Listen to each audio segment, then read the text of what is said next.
नमस्कार प्रिय दर्शकों, जैसा कि मैंने थंबनेल में लिखा है कि अब से कुछ समय पहले शनि की साढ़े साती ने धनु राशि वाले जातकों को किया था बेहाल। किंतु 29 मार्च 2025 से जो शनि की ढैया आपको प्रारंभ होने जा रही है वो करेगी आपको मालामाल।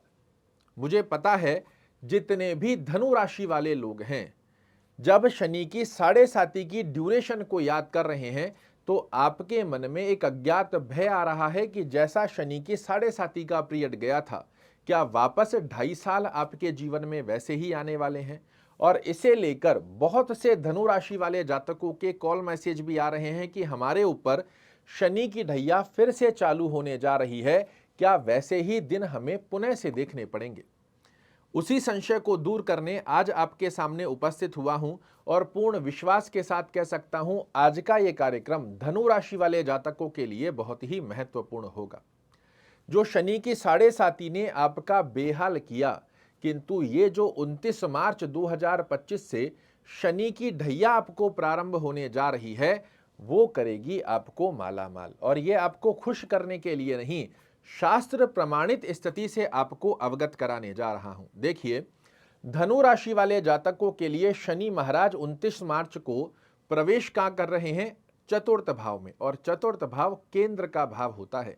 और पाराशर ऋषि ने बड़े स्पष्टीकरण के अंदर एक सूत्र दिया है कि शुभ न दे शुभ केंद्रपति, शुभ दे क्रूर विशेष। जब क्रूर ग्रह केंद्र के अंदर आते हैं तो ये अपनी सत्ता का निश्चित रूप से अच्छा लाभ देते हैं। अब एक तरफ आप ये भी जानते हैं कि ये कर्म फल प्रदाता और न्याय प्रिय ग्रह हैं, किंतु इनके पास भी कुछ स्थितियों में बाध्यता होती है। यहां यदि मैं कहूं कि सभी कुछ अच्छा होगा इस शनि की ढैया में तो वो भी गलत होगा। किंतु पिछला जो 7.5 साल जब शनि की साढ़े साती आपके ऊपर गई थी और हर तरीके से सिर्फ समस्याओं का सामना आपने किया था, वो इस बार नहीं होने वाला है। पहले जानिए क्या क्या बड़े अच्छे लाभ शनि के आशीर्वाद से आपको प्राप्त होंगे। ये आपके सुख भाव में आ रहे हैं और बाध्य हैं आपको केंद्र का शुभत्व फल देने के लिए। तो जब आपके चतुर्थ भाव में आएंगे, ये आप कोई नई भूमि खरीदना चाह रहे हैं, भवन खरीदना चाह रहे हैं, वाहन खरीदना चाह रहे हैं, अपने घर को रिनोवेट कराना चाह रहे हैं, आप अनुभूति कीजिएगा अभी से ही आपके मन में ये विचार आने लगे होंगे। मुझे घर चेंज करना है, मुझे घर को रिनोवेट करना है, एक मंजिल मुझे और ऊपर चढ़ानी है, इस बार इस घर में ये चेंजेस लाने हैं, नई गाड़ी खरीदनी है। इस प्रकार के विचार आपके मन में अभी से ही निर्मित होना प्रारंभ हो चुके होंगे। और नहीं हुए हैं तो कुछ समय में 29 मार्च से पहले पहले ये गतिविधियां आपके मन में प्रारंभ हो जाएंगी और उन स्थितियों को आप अपने जीवन में प्राप्त भी कर लेंगे, क्योंकि ये सुख भाव में आकर केंद्र का जब फल देंगे तो ये आपके सुखों में वृद्धि करने की स्थिति का योग तो बनाते हैं। घर खरीदने की सोच रहे हैं तो यही वो अवस्था है जब आपने कई लोगों को सुना होगा कि शनि की ढैया में तो हमारा घर बना था, शनि की ढैया में तो मैंने प्रॉपर्टी खरीदी थी, फैक्ट्री खरीदी थी, ऑफिस खरीदा था, गाड़ी खरीदी थी। ये स्थिति इस बार धनु राशि वाले जातकों के लिए निर्मित हो रही है। किंतु अब यहां सावधानी क्या बरतनी है वो सबसे ज्यादा महत्वपूर्ण है।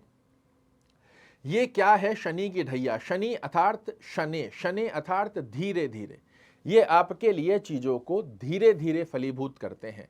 अब आपने अपनी तरफ से यदि जल्दबाजी लगाई, बिना सोचे समझे, बिना जान पे पहचान जान छानबीन करने बिना अगर आपने कोई प्रॉपर्टी के अंदर निवेश करने की स्थिति बनाई, वो उलझ सकती है।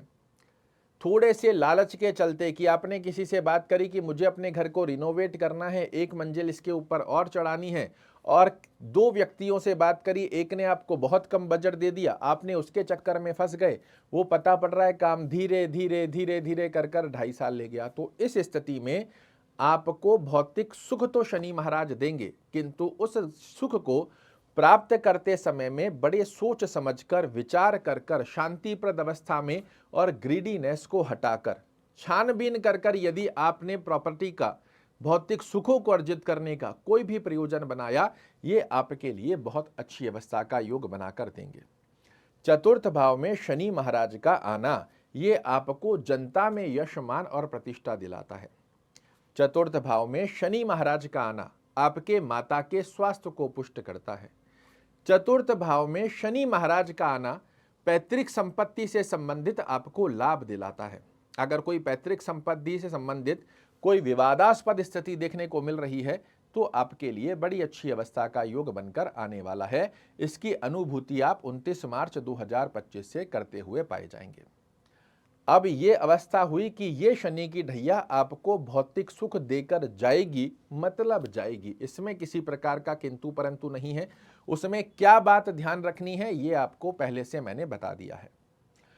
दूसरी अवस्था के अंदर अब आपको शनि महाराज एक्स्ट्रा मेहनत करवाने के लिए बाध्यता भी लेने जा रहे हैं, तो उसके लिए भी आपको तैयार रहना है। एक्स्ट्रा मेहनत कैसी? तो देखिए, भौतिक सुखों को अर्जित करने के लिए शनि महाराज आपको अवसर देते हैं खुद से देने की बजाय। ये कर्म फल प्रदाता हैं। आप अपने कर्म में एक्स्ट्रा एफर्ट्स लगाना प्रारंभ कर दीजिए। आपसे पसीना भी बहाएंगे, आपका पसीना बहाते हुए आपकी मेहनत भी करवाएंगे। हो सकता है अन्य लोगों की अपेक्षाकृत मेहनत आपको 2 गुना ज्यादा करनी पड़े, किंतु अच्छी अवस्था यह है उस मेहनत से आप अपने भौतिक सुखों को अर्जित करने जा रहे हैं। पिछली 7.5 में क्या हुआ था? मेहनत तो आप कर रहे थे किंतु रिजल्ट नहीं आ रहे थे। इस बार आपकी मेहनत के रिजल्ट भी आपके लिए निर्मित होंगे और हर व्यक्ति मेहनत करने को तैयार है, बशर्ते उसके रिजल्ट आ जाए, और वो रिजल्ट इस बार आपके लिए बनकर आने वाले हैं। अब एक सावधानी आपको क्या रखनी है?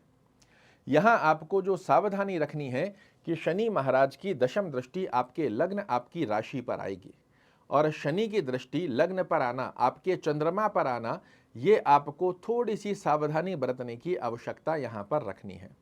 जो भी डिसीजन लेंगे ये बड़े सोच समझ कर लीजिए। अगर कहीं कंफ्यूजन देखने को मिल रहा है, इससे बाहर आ जाइए। अच्छे सलाहकार, जिन व्यक्तियों को कोई भी कार्य जो आप करने जा रहे हैं उसमें एक्सपर्टनेस हो, उस व्यक्ति से सलाह लेकर आप अगर कार्य करेंगे आपके लिए बहुत अच्छा योग बनेगा। शॉर्टकट रास्ते, जल्दबाजी में कोई भी डिसीजन लेना आपके लिए मानसिक तनाव दे सकता है।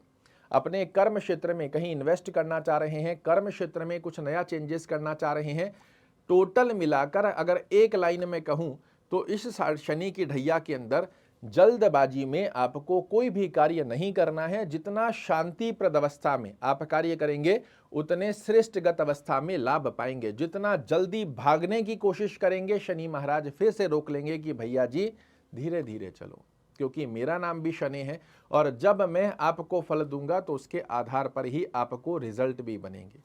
दूसरी अवस्था बहुत अच्छी क्या हो रही है कि आपके लिए मार्च के अंदर शनि महाराज की ढैया प्रारंभ होगी और 15 मई से आपके लग्नेश केंद्र में आ रहे हैं। आपकी शक्ति में डबल मजबूती आ जाएगी कि आपके लग्नेश केंद्र के स्वामी होकर केंद्र के अंदर प्रवेश करेंगे। देवगुरु बृहस्पति की स्थिति बेहद सुंदर लाभ देगी। सिर्फ शनि महाराज की अवस्था को थोड़ा सा बैलेंस कर चलिएगा। क्या क्या करना चाहिए तो अपने पूर्व के कई कार्यक्रमों में भी बताया है। ओम शन शनैश्चराय नमः का जाप कीजिए, बड़े अच्छे लाभ रहेंगे। शनि चालीसा का पाठ करना या सुनना, दोनों में से जो संभवत स्थिति बनती है इसे फॉलो कीजिएगा। शनिवार के दिन तेल में तली हुई वस्तु का दान करना आपके लिए बहुत अच्छा है। किसी भी व्यक्ति से छल कपट, बेईमानी, धोखाधड़ी, पैसा हड़पना, इनसे दूर रहिएगा। सदमार्ग के ऊपर चलते हुए जितनी मेहनत पर बिलीव करेंगे उतने ज़्यादा श्रेष्ठ कारक आपको लाभ बनकर आएंगे। यहाँ एक बात और ऐड करना चाहूँगा, जिन लोगों की कुंडली में शनि महाराज का प्लेसमेंट अच्छा बना हुआ है, 6, 8, 12 में नहीं है, नीचस्थ अवस्था में नहीं है, उनके भौतिक सुखों में यदि वृद्धि ना देखने को मिले तो मुझे कहिएगा। जिन लोगों की कुंडली में शनि की प्लेसमेंट अच्छी नहीं है, हो सकता है उनके कार्यों में थोड़ी अधिक डिले देखने को मिले, किंतु अच्छे प्लेसमेंट के साथ में जिन लोगों की कुंडली धनु राशि वाले हैं, धनु लग्न वाले हैं, आपकी कुंडली में यदि शनि की स्थिति अच्छी बनी हुई है, आप अपने भौतिक सुखों को इस शनि की ढैया के अंदर अर्जित करेंगे, मतलब करेंगे। जो उपाय मैंने आपको बताए हैं इसे अच्छे से फॉलो कीजिएगा, निश्चित रूप से देखने को मिलेंगे बहुत बड़े लाभ। और डर छोड़ दीजिए, जो 7.5 की ड्यूरेशन थी वो वर्तमान समय में जो ढैया आ रही है उससे बहुत विपरीत अवस्था को दर्शा कर देगी। आशा करता हूं मेरे द्वारा दी गई ये जानकारी आपको पसंद आएगी। कल फिर से एक नई जानकारी लेकर आपके सामने उपस्थित होऊंगा। तब तक के लिए नमस्कार।